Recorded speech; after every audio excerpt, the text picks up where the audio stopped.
When you walk into the Mughal India room of the Ashmolean Museum, there is one particular object that will catch your eye. It's not an easy one to miss. For one, it's on a large mount of about 30 inches, towering over many of the smaller artifacts placed near it. At first, it looks very much like the board game many of us grew up playing, Snakes and Ladders, and you are transported back to the times you played it with your younger cousin, who was notorious for abandoning the game and storming out the room in anger if he started to lose. But this isn't just any ordinary board of Snakes and Ladders. A quick look at the museum label accompanying it will tell you that it dates back to around 1815, North India. Hi, I'm Naveen Zaidi Farhan, and I'm currently doing my DPhil in Modern South Asian History at the University of Oxford. Coming back to the object at hand. There is much in common with the classic board game as we know it in the Western world today. The aim of the game is the same.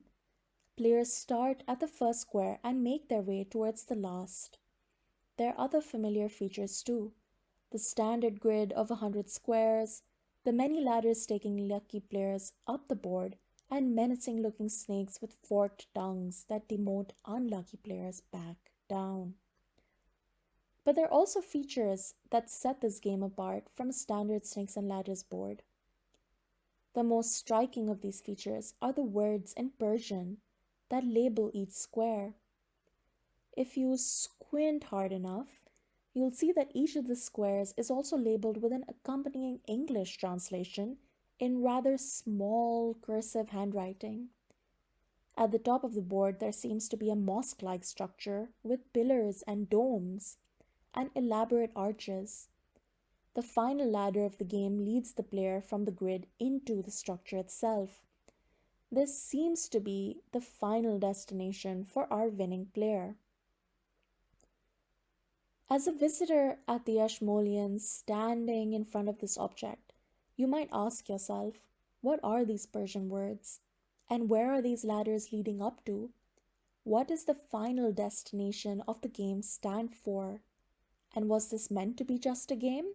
Or was there a purpose to this game that was more than just leisure? If you've got some knowledge of Persian, or if you've got eyesight sharp enough to read the English translations, you'll soon realize that each square represents an emotion or a spiritual state. You'll also notice that the good emotions, or emotions that are generally accepted as moral, lead up the ladders, while those that are looked down upon bring the player down through the snakes. So, for example, if you land on the squares labeled compassion for the poor and love for what is good, you earn a ladder. The final destination of the game represents the state of enlightenment, and so each square on the board represents a spiritual state or emotion on this path to enlightenment. So clearly, this Snakes and Ladders game is very different from the secular game we know today. And you might be surprised to learn that Snakes and Ladders actually originated in India amongst Hindu and Jain spiritual communities as Gyan Chaupar, a game not only meant to be played for leisure, but also a form of spiritual instruction on how to achieve enlightenment. This particular board at the Ashmolean that I'm talking about today is really quite special. Though there are several examples of Gyan Chaupar boards in the Jain and Hindu context, there are only a few examples of Muslim Sufi boards of Snakes and Ladders. This particular board is actually depicting the Sufi path to enlightenment. Sufism is the mystical branch of Islam and its practitioners are known as Sufis. It is possible that the board was adapted by Sufis after coming across a Hindu and Jain game. What is really incredible about this board is that it's a great example of how religious traditions were constantly borrowing from each other, how this form, which was made for the Jain and Hindu purpose, was then modified for a Sufi context.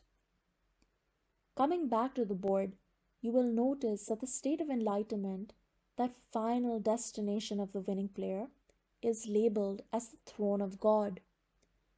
The final point is only reachable from a ladder that begins in a square labeled Fana fi Allah, or mystical annihilation in God. This is a central concept in Sufi Islam, the idea that the way to reach God or to achieve union with God is to get rid of the ego, to annihilate the self. Cultivating a certain etiquette and learning to regulate worldly instincts and desires is a central part of someone on the Sufi path, and this is reflected in the popularity of Sufi etiquette texts as a genre. So let's suppose you are a young Sufi practitioner playing this game for the first time. Instead of a dice, you use 6 cowrie shells. You start from the first square on the bottom left-hand side labeled non-existence. You then make your way across birth and then reason. The bottom half of the board is filled with snakes, the idea being that you have to overcome these obstacles labeled as greed, envy, infidelity, as you make your way through your spiritual journey. There are also neutral spaces on the board that have neither a snake or a ladder, including labels like river, earth, and even sadness. As you approach the top of the board, you get closer to your ultimate aim. But beware, because the two largest snakes in the game, which take you all the way down to the bottom of your spiritual journey, are found in the last row, denoting that the largest obstacles to overcome on your journey are right before you seek salvation. So, what are those two biggest obstacles? One is shaitan or Satan, that takes you all the way down the board to lust, and the other is ghurur or pride, that takes you all the way down to wrath. So, as a young Sufi practitioner encountering this game, you will learn that there is a moral hierarchy of emotions. Some of this categorization may even challenge our West centric conceptions of emotions today. Sadness, which is generally considered negative in modern popular culture, is considered neutral on the board. So, this is the sort of game from which our modern snakes and ladders originates from. But how did Gyan Chaupar reach us from India? How did it make its journey to the wider world? And how did it transform into the secular game we know today? What I find absolutely fascinating about this object is that it contains the traces of its own journey. We can assume that it was created by an Indian artist, either a practicing Sufi or someone who had extensive knowledge of Sufism. But we also know that it was created for a British individual. We know this because the paper on which the board is painted is watermarked British watercolor paper, suggesting that it was created for a British patron. And so when I say that this object contains traces of its own journey, it can very well be used to tell a story of colonial relations and Orientalism. The paper traveled from Britain to the British colony of India, where it was painted on by a local artist and then made its way back to Britain. We know that this board was acquired by a British Army officer, Major General John Staples Harriot, somewhere in northern India. Harriot was born in 1780 and was an Orientalist. He collected original manuscripts of historical works of India and Persia. We know that colonialism and empire involved large-scale economic exploitation of the colonies, but particularly in its earlier stages, it also involved a fascination with the religions and customs of the Orient. There was this drive to understand India and Indian religions and languages that led Orientalists like Harriet to desire and collect materials from Indian artists. Harriet brought this particular object back to Britain, perhaps showcasing it at the Royal Asiatic Society in London, where other Gyan Chaupar boards from India were presented.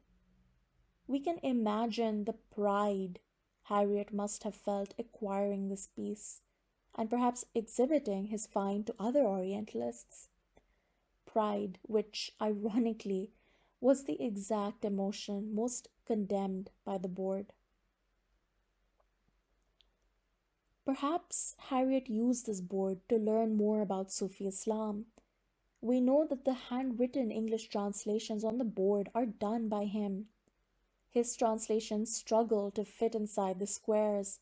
Sometimes they extend into other squares, sometimes they fail to find space and have to be written upon other features, such as the ladders.